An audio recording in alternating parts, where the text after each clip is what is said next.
各位观众朋友，大家好，欢迎收看4月20日 AM 新闻，我是嘉豪。今日发生什么大事代？头先就来报连载。国内伫今仔日增加2386个本土病例，指挥官陈时中表示，已经同咧拖柜到月底进前一日的病例恐惊会上万人。上届这病例，新北市今仔日有822例，台北市有471例。台北市今仔启动轻症在家照护邮社过药局来斗送药仔。卫福部开会决定，6岁到11岁囡仔无得来疫苗注半档，爱注2届，这2届之间让12礼拜。另外，少年囡仔注第3档，老大人注到第4档。新闻一开始，赶紧来关心咱国内疫情消息。国内伫今仔日增加2386个本土病例，其中新北市上届济就822例。指挥官陈时中表示，到这个月月底，一日的确诊人数恐惊会上万人，这已经拖过出西市波都大动的。也因为确诊人数一直的增加，即马也开始放零在家照护的确诊者去到病院的交通方式。目前是以卡119救救护车为主，若准当地卫生局有同意，会当由带做伙人家载去，或者是家己去病院。国内一天确诊人数来到2386例，病例数比前一天增加4成，确诊数阁创下新高。其中以新北市822例上多，台北市471例，桃园市387例，基隆市191例，高雄市也逼近100例。统计中重症，搁再增加9人，预计到即阵中症总计51人，重症5人。指挥官陈时中坦白讲，疫情正大规模来展开，有估到4月底一天病例可能超过1万。增长的速度算是蛮快的哈。未来虽然我们估计这疫情会有比较大规模的展开不过还是希望它的速度不要太快，所以还是要呼吁大家在外出的时候还是要谨慎把口罩戴好，社交距离保持好。因应进前有2岁确诊查某囡仔，等待卫生单位指示就医，对卡入192到被送入病院，等将近2点钟。指挥中心也修正上新版的确诊就医交通方式，若有紧急就医的需求，医院已通报119坐救护车的原则。不过，伫经过地方卫生局认定了后，用坐防疫的车队，也是由大岗位的亲友接送，也是伫无使用大众运输工具之下家己去。若毋是紧急就医加采检的，医院是以防疫车队为原则。等于厝隔离的人，医院必须坐防疫车队，也是大岗位的亲友来接送，也是家己开车，也是行路回去。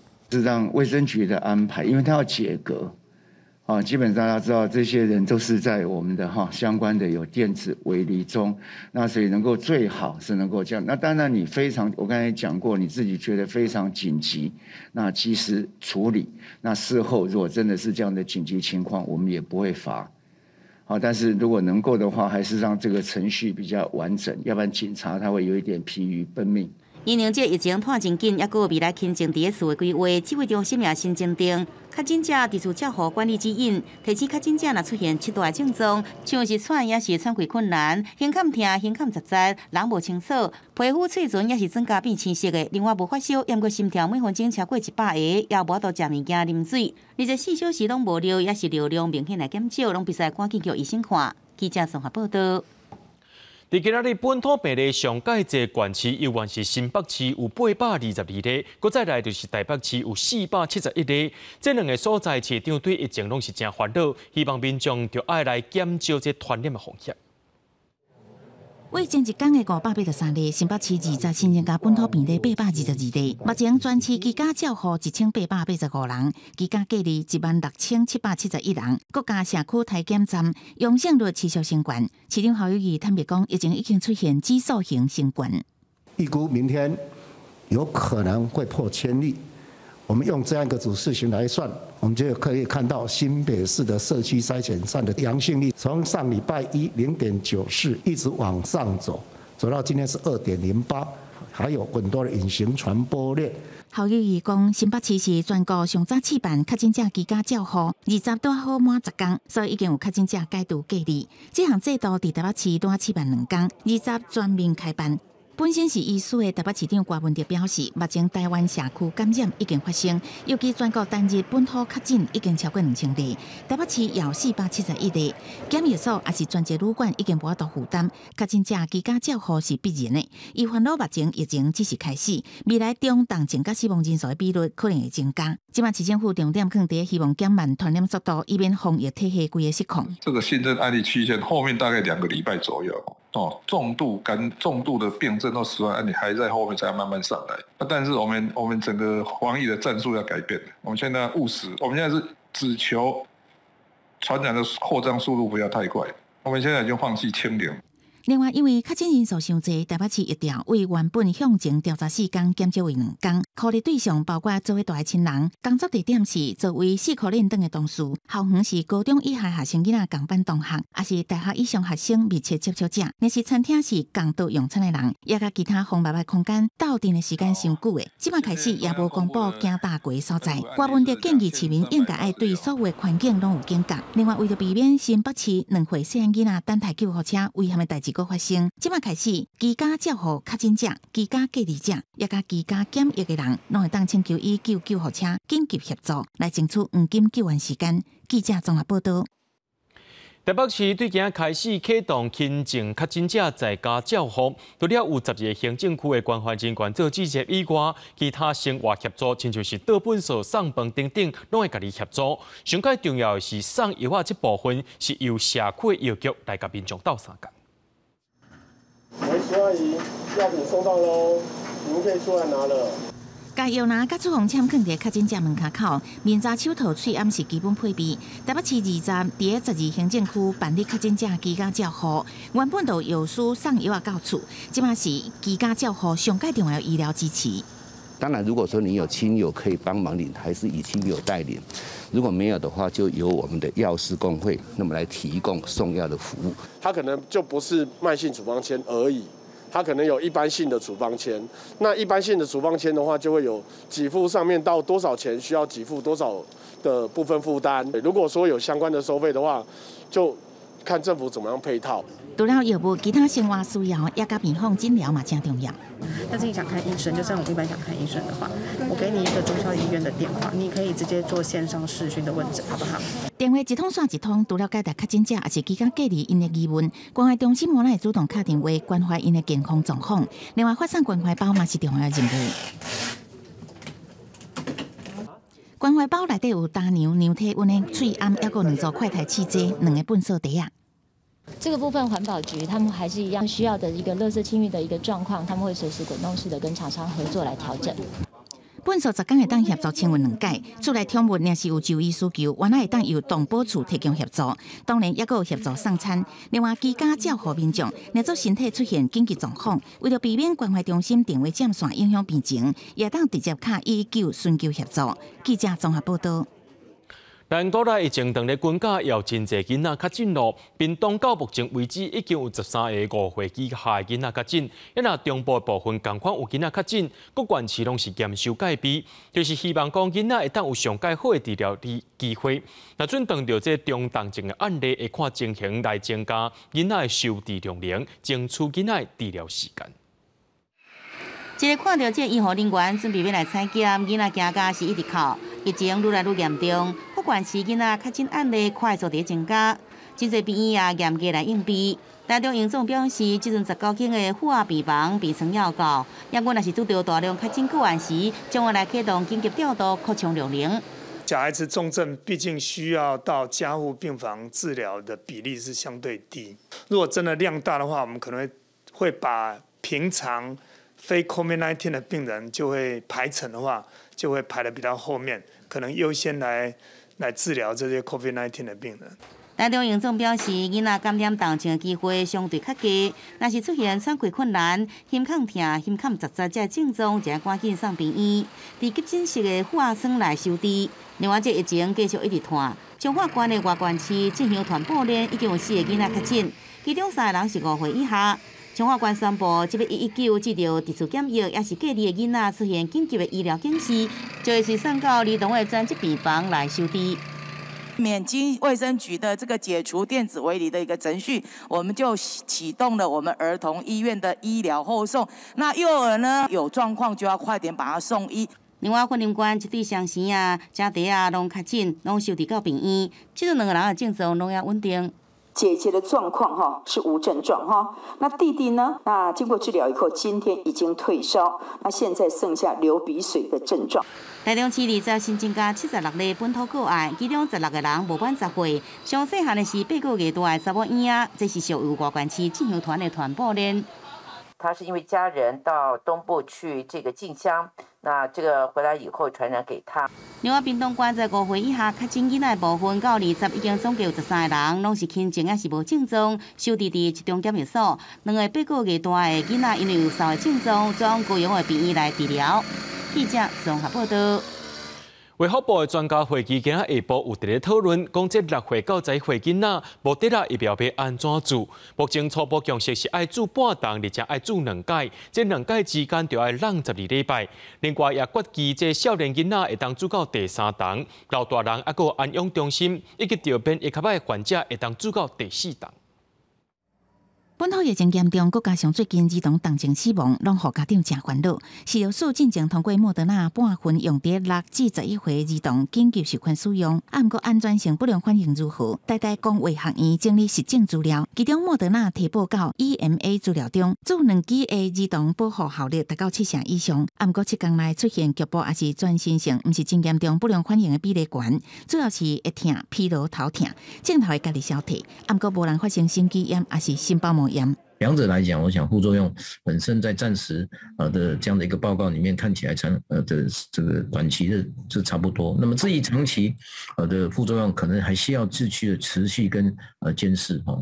另外，外界关心的辉瑞儿童疫苗甲莫德纳同款，安全性甲预防效果差不多。自辉瑞疫苗了后，预防带源效益会达到60%倍。统计800万儿童内底出现4249个不良事件，敢若100个出现严重不良反应，心肌炎发生机会嘛真罕见。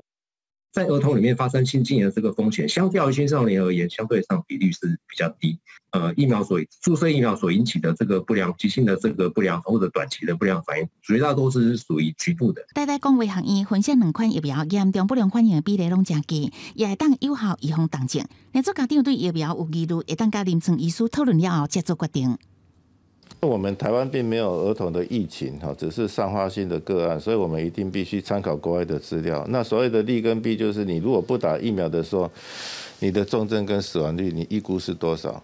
卫福部传染病防治咨询会预防注射组20下晡讨论6至11岁儿童注莫德纳疫苗的时间，不过国内目前也无开放5岁以下的细汉囡仔注疫苗。针对102岁重症的囡仔死亡案例，指挥官陈时中提醒家长爱特别注意，囡仔唔通伤接触伤侪人，出入场合爱特别注意社交距离。记者综合报道。教育部伫顶礼拜有公布上届新的停课标准，不过就教师团体表示，真侪学校即马是乱糟糟，为学校是继续伫咧上课，不过这确诊或者是当咧放假日的老师，却伫咧厝内面用视讯的方式伫咧教课，学生囡仔却坐伫教室内面，那准是无老师来管理问题就变真侪。教育部长潘文忠表示，学校会当请一寡临时的代理老师来做支援。老师放音乐，才个解说乐谱。台北市建国高中这班当咧上线顶音乐课，从今仔日开始到4月27，建中全学校实施线顶教学演练。我们也很担心，如果没有做一次线上的这个演练，那会不会呢？等到我们符合教育部所定的停课标准的时候有困难。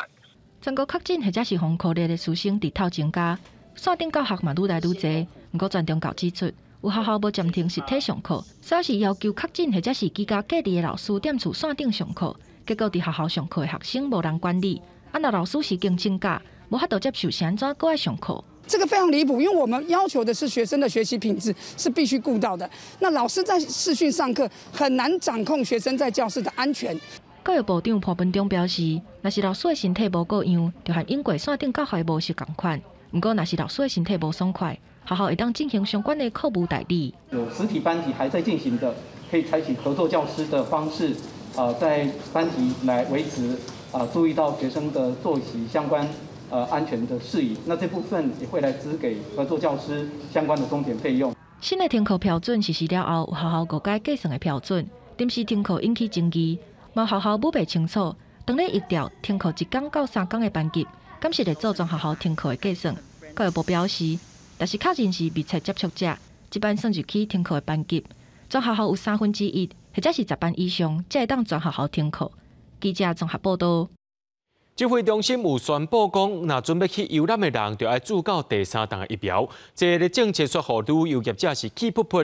旅行工会全联会统计，讲对这注第3档政策宣布到单，已经有民众来退团咯，而且是退5成以上。目前初步估计，这旅行业已经了上100亿，会有政府爱甲这贷款的期限久长以外，也爱有振兴的计划。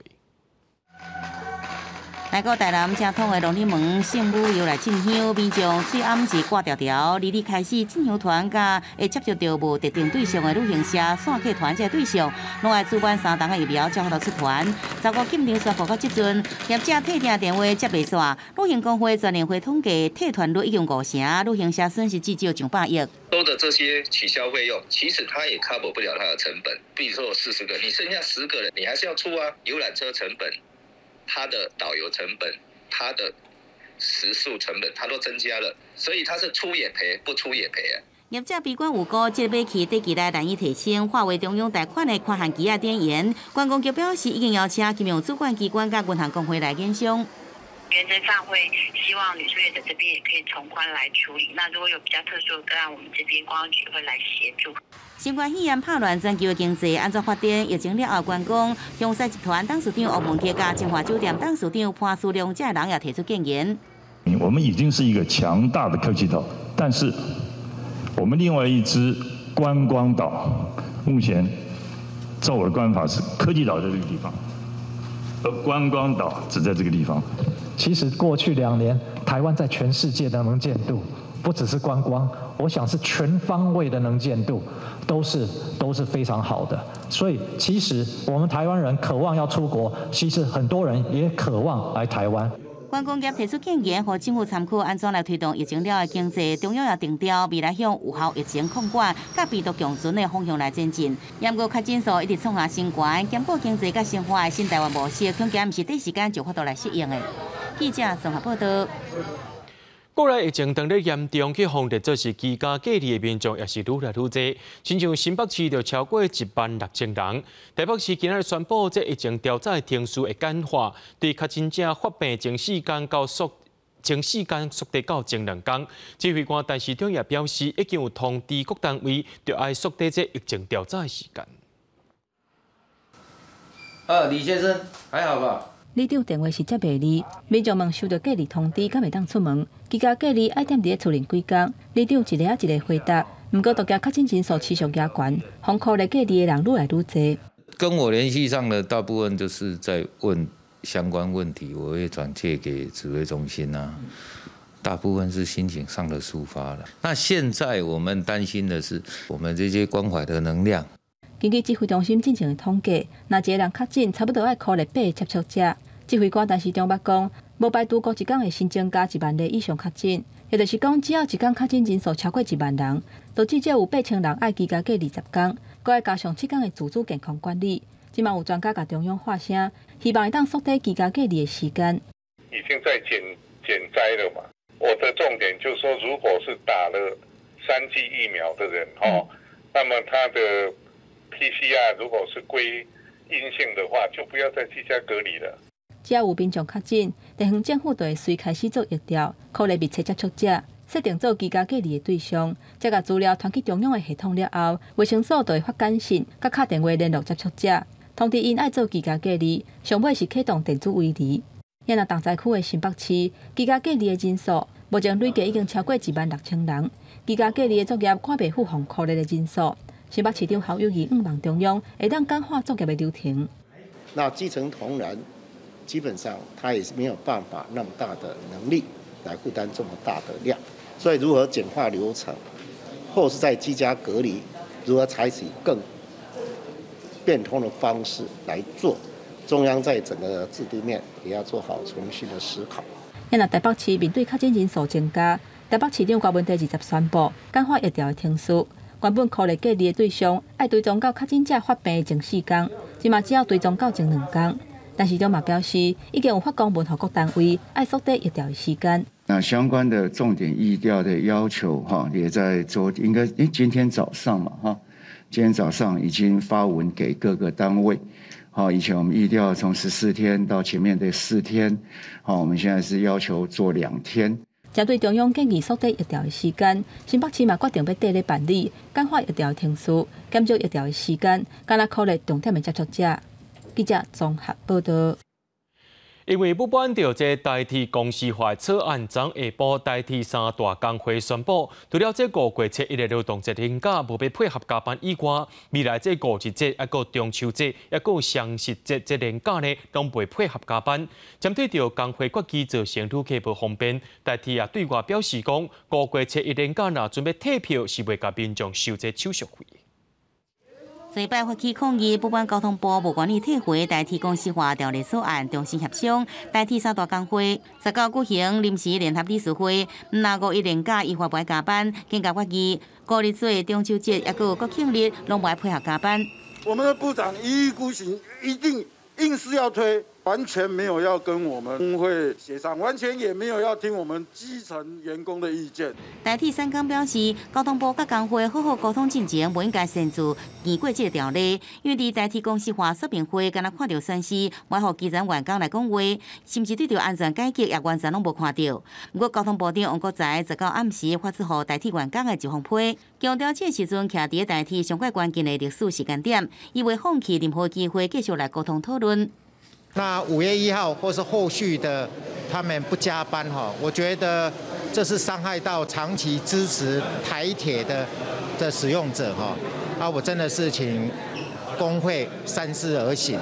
代替公司化相关条例，立法院2日就要逐条来审查。王国材强调，有甲工会意见放伫草案内底，对着工会发起不爱加班，伊是温情来发话，爱工会三思而行。另外，工会决议造成旅客5一连假无方便，代替对外来核实的，并且答应5一连假3天1年内拢会使退票，免收手续费，估计有63000人用专业来退票。记者综合报道。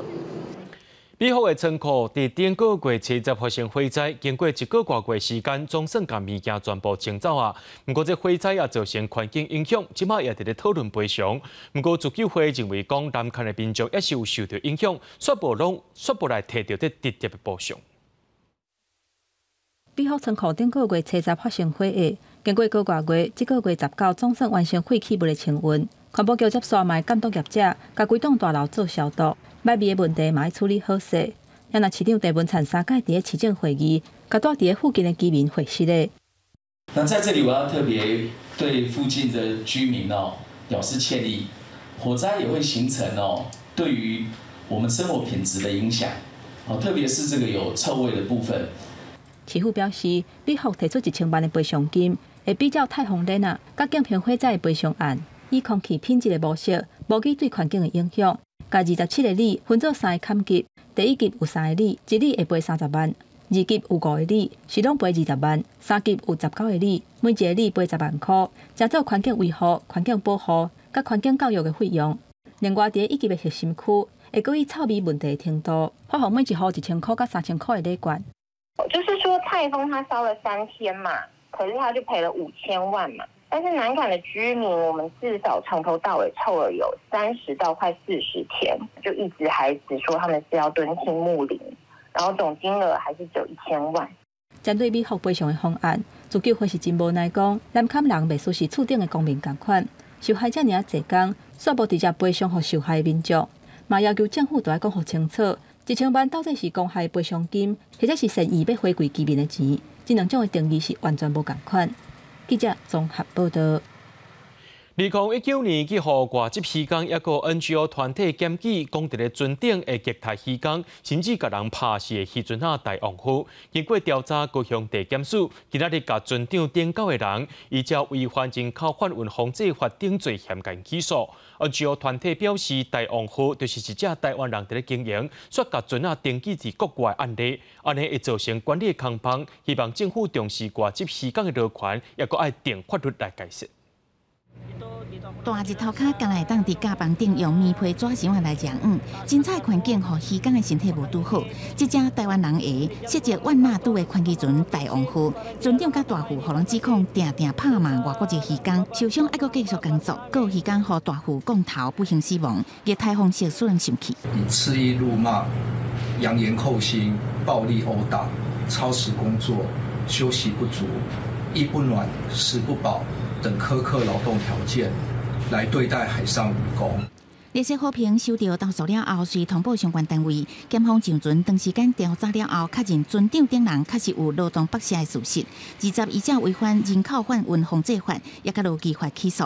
列车好评表示，台湾法反映出台湾远洋渔船，特别是宽渔船管理的问题。它也不是适用劳基法，甚至也不是渔业署的这些境外评估法，它唯一可以去遏阻这些犯罪的，它使用的法律的依据就是人口贩运防治法。列车好评进前到渔业署进前提出废止境外聘雇法，希望纳入劳基法这个诉求。台湾远洋渔船的劳动环境长期受到 NGO 团体质疑，甚至要求美国2022年人口贩运问题报告应该将台湾降为2级排名。不过远洋产业界认为，安尼控诉无公平。这个 AI 的技术可以克服，可以装到船上去，那个时候我们就比较安心，因为什么船上都可以透明化。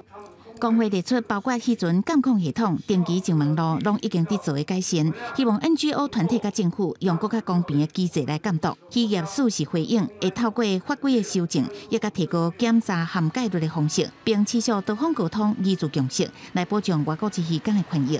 记者综合报道。接下来，带观众朋友来看国际新闻。讲到乌克兰东部的顿巴斯地区，目前战况是愈来愈激烈，这罗西亚军队又再有新的攻击路。另外，伫南部的港都马里坡情形犹原是真严重，当地有一个钢铁厂去互罗西亚的军队包围起来，内面有真侪受伤的阿兵哥甲民众。另外，本地占领车诺比核电厂的罗西亚军队目前已经撤离啊。罗西亚展开新的一波炮火攻击，而且把主要的战力为东北甩去东南，向乌克兰东部的顿巴斯去。乌克兰总统泽伦斯基讲，顿巴斯已经开战，现在正是危险的马里坡，乌克兰军方是要坚持把最后的阵地守好掉。Situation is changed, and we understand that we need more hard weapon. I mean artillery, I mean tanks, I mean armored vehicles with long range of working. 英国国防部指出，罗西亚对顿巴斯地区的攻击，即嘛明显增加。不过，乌克兰军方已经几啊届甲因拍倒转去。马里坡副市长向西方国家讨军事协助。现在乌克兰副总理表示，目前已经甲罗西亚军方就设立人道走廊达成初步协议，未来先疏散负责人、囡仔，还有济伙人。They have received additional aircraft and aircraft parts to help them, get more aircraft in the air. 美军提供飞行机甲维修的零件，互因甲飞行机修理的，会当搁飞起嚟对抗罗西亚军方的攻击。乌克兰武装部队司令部表示，种种的现象拢显示罗西亚想要占领马里坡。Це наше звернення до світу. Це може бути нашим останнім зверненням. В нас можливо залишились лічні дні або години. 另外，罗西亚国防部对马里坡阿索钢铁厂宣布停战，嘛互因上尾的警告，要求乌克兰的军方要离开。从罗西亚甲乌克兰的战争爆发以来，阿索钢铁厂是乌克兰军方因坚持守条的阵地，差不多有1000个百姓伫遮避难。不过目前也有真侪伤兵伫遐等待救援，嘛恐惊会面临无物件通好食，情形是真危险。另外，国际原子能总署表示，罗西亚军队已经伫3月31日离开车诺比电厂，即嘛已经甲乌克兰能源监管机关恢复直接的联络，这嘛代表车诺比核能危机的警报是暂时解除。接落来，原子能总署会派人去现场做勘查。公司新闻王碧文编译。国际货币基金 IMF 19发布上届新的全球经济展望，受到疫情影响，加上这罗西亚拍乌克兰的战争呢，这今年的成长预测1月4.4%达到3.6%。另外，美国的通货膨胀率对去年所预测的3.5%增加到7.7%。另外，欧元使用区也对1.7%增加3倍。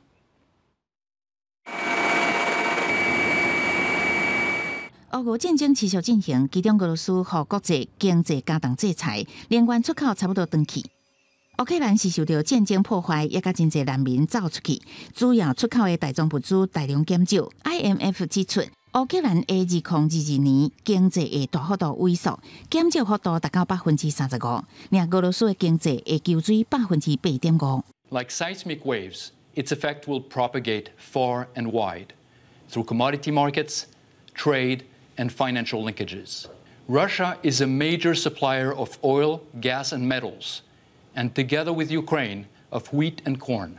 Reduced supplies of these commodities have driven their prices up sharply. 路透社报道指出，俄罗斯原本是全球第2大石油出口国，不过在经济制裁情况下，出口差不多拢断去。再加上利比亚石油出口原来有问题，美国的石油存量顶礼拜减少450万桶，这因素拢互国际油价维持伫每桶100美金以上。受到能源甲大宗物资起价的相重打击，主要国家的通货膨胀一定会进一步恶化。IMF 的预估认为，美国的物价起价幅度会为去年10月预估3.5%增加为7.7%，欧元区是为1.7%，大大增加3倍到5.3%。当然，俄乌战争不是唯一冲击全球经济的因素，影响2年的新冠病毒疫情破坏力也真大。Even before the war, inflation in many countries had been rising due to supply-demand imbalances and policy support during the pandemic, prompting a tightening of monetary policy. IMF 指出，除了这些先进国家，未少开发中国家拢是出口能源和进口粮食，所以这些开发中国家的经济受伤会比先进国家更加严重。但是近期来是不是会出现，亲像1970年代程度性膨胀，也就是世界物价同时起，这些经济学家拢是以谨慎的态度伫看待。公司新闻徐家人编译。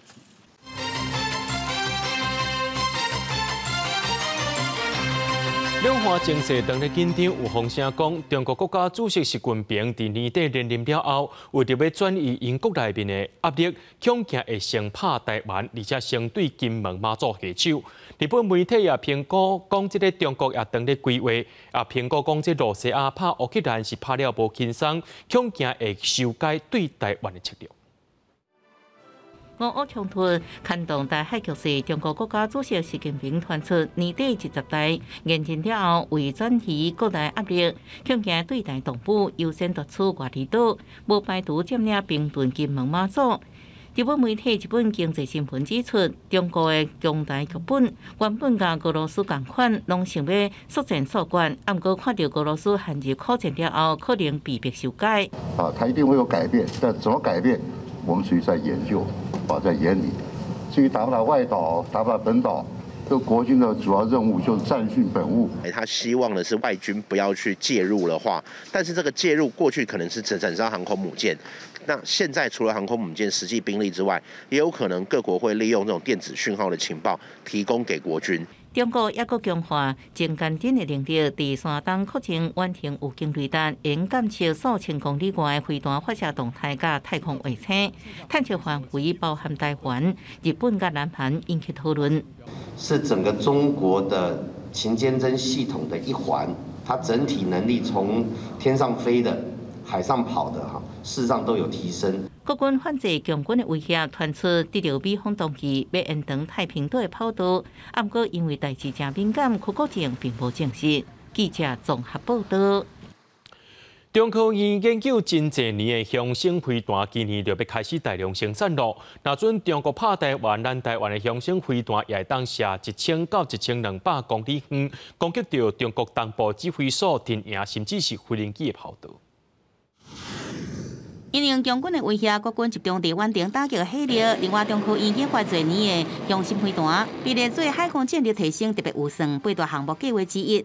今年要来启动量产，继续到2025年。国防部送到立法院的上新报告，更加是头一摆来公布雄升飞弹的飞弹种类加组成的效能。雄升飞弹佫称作雄2E地对地旋翼飞弹，具有高爆加散弹2种的弹头。对指挥所、雷达站、导弹的阵地、机场跑道进行攻击，射程有高1000到1200公里，差不多包含共军东部战区的陆海空军甲海警军的基地，包括东部战区空军10个军用机场中的9个，那东部战区海军3个主要基地中的2个，舟山跟上海，所以是说可以说东部战区陆海空军、火箭军大部分的驻地都在这个1000公里的范围之内。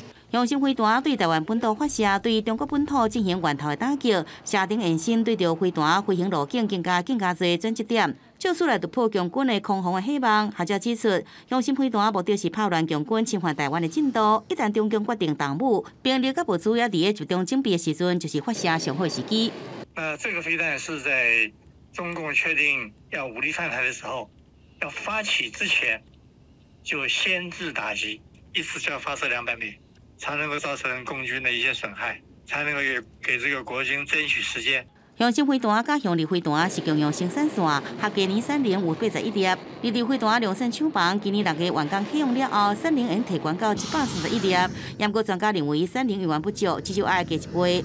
另外，国军强化舰艇反舰防空能力，塔江舰、枭雄舰艇攻击大幅来缩短，5只应如期在2023年全数完成交出。记者综合报道。伫咧彰化溪州有民众的厝出现壁损，而且是愈来愈严重。民众认为是这国军长期伫咧流水溪附近发射火炮所造成的，要求军方来赔偿。不过军方表示，民众的质疑就要有第三方公正单位来检验，才有法度申请赔偿的。壁刀上几条壁损，跨度超过1公分，就连厝娘下骹壁面嘛受损。有伫彰化溪州的丁先生表示，家己祖厝甲徛家，拢有真侪抓空芳，认为原因就是军方的火炮射击。我阵动力较大啊！啊，我之前就厝顶拢翻好啊，想讲要搁来遮大，啊，结果咧。真是比安尼敢加大。溪州大中村的村民表示，遮临近国军火炮射击的炮阵地，逐礼拜拢有2、3天火炮射击的训练，批评实在是真扰民。就连附近的民众，当咧描述受损的状况时，拢还阁听得到炮击声。在区伊无年来遮用，安尼感觉较无公道啦。就这个时候啊，今日拍这个去。村民质疑，多年以来，军方拢有编列单年1100万的无零经费，不过公所拢提去办活动，对着受灾居民并无帮助。军方表示，伫罗水溪南北岸，拢总有30处的炮阵地，其中敢若17处有伫使用，唯伫溪州乡的只有1处。依法要有据啊，他要提出他房屋受损的证明，由第三方开立证明是因为火炮影响，那我们就有那个赔偿的那个管道。军方表示，溪州乡虽然真挖苦落大区，不过防卫拢伫罗水溪的河床，甲民族相隔距离真远，而且地形的训练，随后来看固定的安排，并不是未执行的频繁进行。由于无零经费，必须由公所来办理公共事务来使用。民众质疑厝受损，必须先证明甲火炮射击有因果的关系，才会来申请补偿。记者彰化采访报道。内政部土地征收审议小组今日去到社岛会勘，而且有举行专案小组会议，支持和反对开发的居民也有去到现场。会议内面也因为场地安排等等的问题，两派居民拢有意见，甚至是发生冲突。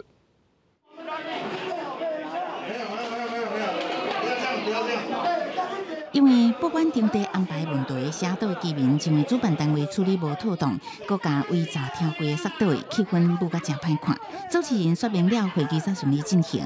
因为内政部土地审议小组20针对台北市政府所提出的社岛开发案进行现勘，各举行专案小组会议，甲审议区段的征收范围事项。不过支持甲反对开发的两派居民意见无同。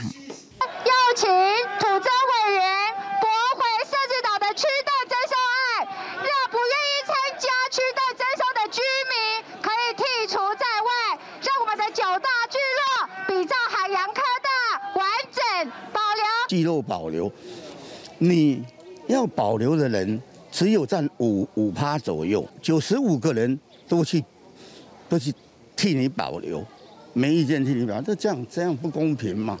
我们社会是多数决。两派居民伫电话对呛，台北市政府也调派大队警力到场，避免双方发生冲突。因为考虑疫情的因素，现场原本限制25个人讲话，因为有57个人登记发言，主办单位完了照办，听因的意见。只能等待内政部土征小组初步审查有什么意见，也许他们觉得我们需要再检讨哈，或者是条件要再放宽等等的。他们有一些要求，是否就必须要来回应？也希望今天主要针对这些反对的意见，我们希望能够听一下，到底反对的理由在哪里？那有什么是市政府没有做到？那希望能够请他们再加强。内政部表示，在听完居民意见了后，专案小组会搁举行会议讨论，初步审查了后，业主认为有需要就征收条件放零这个部分搁做修改，会要求台北市政府搁进行补强。记者综合报道。台南满岛的安业国小调带学生囡仔去到正文旦的农场，实际了解这文旦是安怎对产地交消费者的手头，也让学生食这在地上界出名的碗粿，加强对故乡文化认识。若讲到满岛的文旦名声透全台，当地安业国小逐礼拜拢会安排满道的产业课程。即阵佫带学生囡仔亲身来到文旦园参观，让学生会当实际了解家乡的产业文化。带小朋友来体验我们文旦的一个行销也好，或者是怎么样利用这个包装文化的一个课程，可以走出学校。那我们到我们的社区来，可以体验这个文旦，也可以体验我们麻豆的在地的文史。毋但文旦，麻豆的碗粿也真出名。学校嘛特别安排课程，让学生仔知影碗粿是安怎做的，内底有啥物料，甲别个所在做的有啥无同。佮学生现场来食，有食佮有掠，大家拢真欢喜。我有学到就是跟柚子的知识，还有那里的碗粿的知识，还有里面有哪些料。认识了碗粿里面有什么酱料，然后我们这里的碗粿和普通的碗粿有什么不同？在上课的时候，老师会讲一些有关柚子的事，但是我还是有些不懂，我会来这边亲自体验看看。透过参访，让学生实际去体验，除了学到课本顶头无教的宝贵经验，学生仔嘛佫较认捌家乡的特色产业，了解食物的来源甲农民的辛苦。记者综合报道。日日较早，鹿港的生理人拢会担盐担米去到南投的埔里卖，所以就行出一条大埔社的路线。最近草屯就把这条早期路线找到回来，呈现着较早市仔闹热滚滚的情景。社区的时代，手开家己做风吹轮仔，当做摄影做伙完成的大埔社装置艺术，体验采家的趣味。这个采接的这个课程，互大家感觉讲，安尼嘛是一种疗愈，然后大家会当玩在一起，让社区长辈会感觉讲，安尼嘛是真趣味，真好耍。古早人讲，鹿港大埔社大米足700，就是形容以前的鹿港生理人常常爱大米甲盐去南投买卖的情形。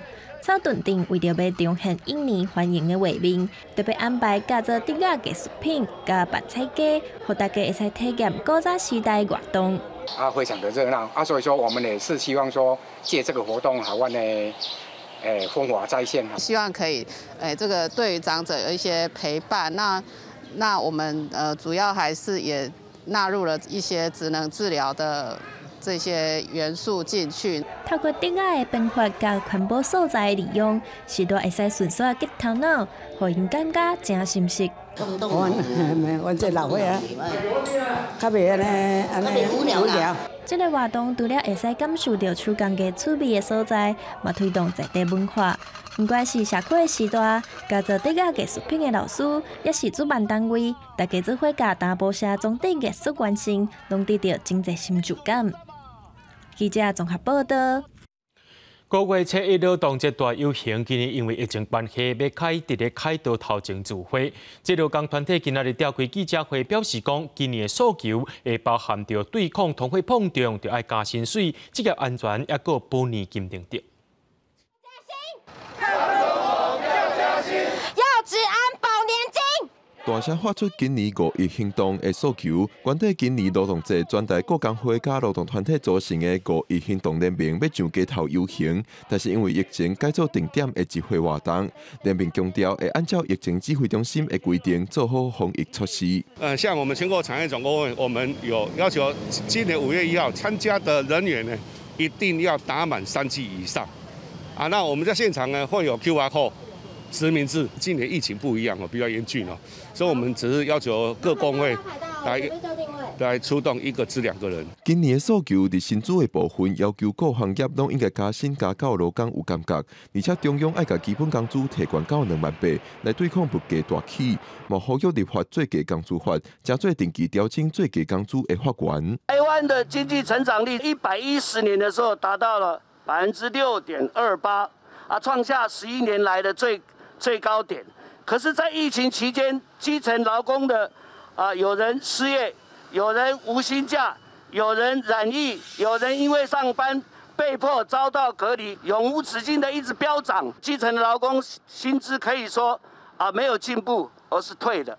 联盟嘛呼吁定劳动教育促进法，让青年劳工探早认办劳动意识。伫咧劳保年金改革的部分，嘛呼吁以税收等方式来避免劳保破产，确保劳工退休后的权益。记者郭本长随台北报道。疫情当咧紧张，这照护人员的压力也是愈来愈大。为着要减轻因的压力，这江建院开发出一套系统，这隔离者唔免穿任何的装置，嘛会当监测到健康状况，降低胃病风险。人躺在眠床顶，透过这薄薄一片的珠啊，身躯顶完全免穿任何装置，就使侦测到心跳甲喘气。江建院研发这套生理侦测通报系统。大大降低照护人员甲隔离者接触的感染风险，嘛减轻照护人员的压力。为了降低这种接触的传染，所以我们透过这样远距离接触的方式，就可以量测到这些入住者的一个生理讯号。那这样子可以对于防疫的一个人员，它是一个降低他的一个负担。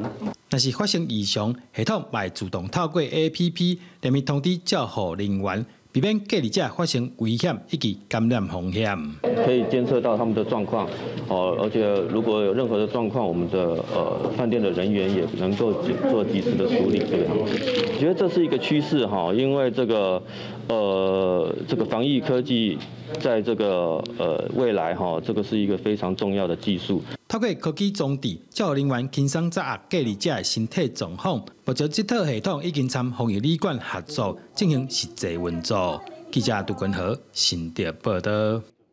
4年一届的听障奥运，对去年底下到今年5月，会伫咧巴西举办。体育署下晡也举办授旗典礼，这届台湾有39名选手去参加比赛，希望会当拼到好成绩倒转来。体育署授旗，予咱国要参加2022年南卡西亚斯听障奥运的代表团，而且送予因10万的加彩金。39个摕到参赛资格选手，为4月26开始分做6批，下坐商务舱为托尼基转机去巴西的圣保罗，再个我去巴西的南卡西亚斯。5月7日至15要伫咧听障奥运展现因练习的成果。这几年伫咧世界听障女子100公尺下栏的项目，几啊摆拍破纪录的少年选手可乐讲，这是头一届参加听障奥运，是一个很特别的比赛，因为它是4年一次的比赛。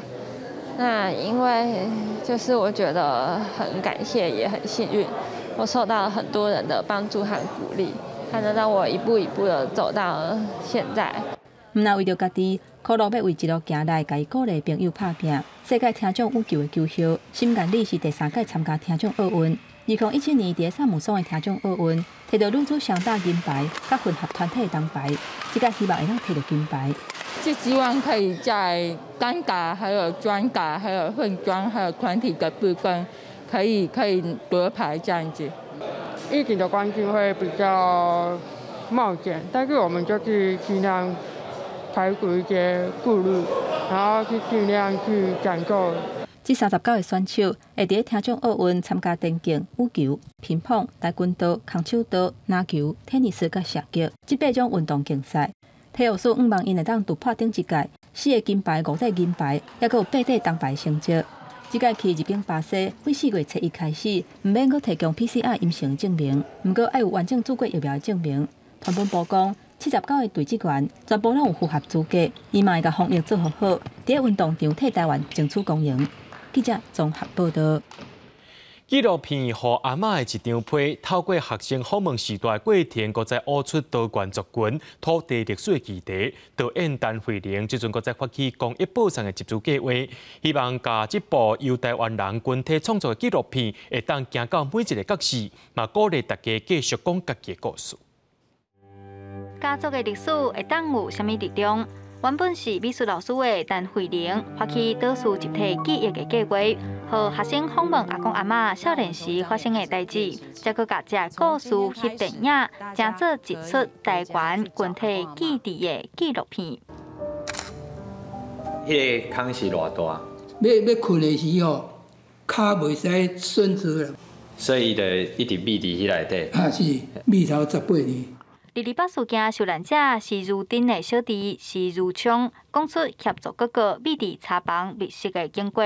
倒叙集体记忆计划目前拖到台湾超过14个县市，100外的老师陪伴超过1万的学生，讲出家族的故事。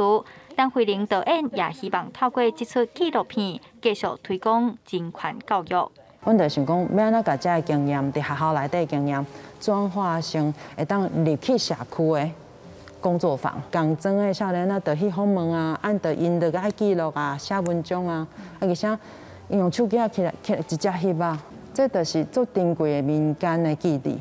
陈慧玲表示，即阵大家会惊公证权就是咧公证权，这是错误的。所以为3月中到4月底，伫网络发起电影公益报送的集资计划，设定3阶段的目标。除了校园、社区的巡回分享，嘛要将台湾的故事传去国外，让台湾人用家己的生活讲出倒数的记忆。记者杨淑晴、谢桂林，新北市报道。明仔载天气是好也是歹，做伙来看预报，恁就知。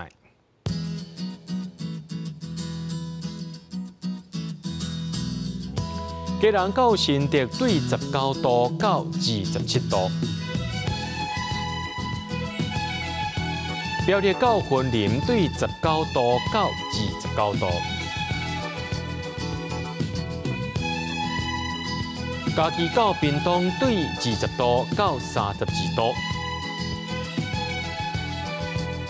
宜兰花莲台东对19度到28度。平湖金门马祖对15度到27度，一个未来3天气象。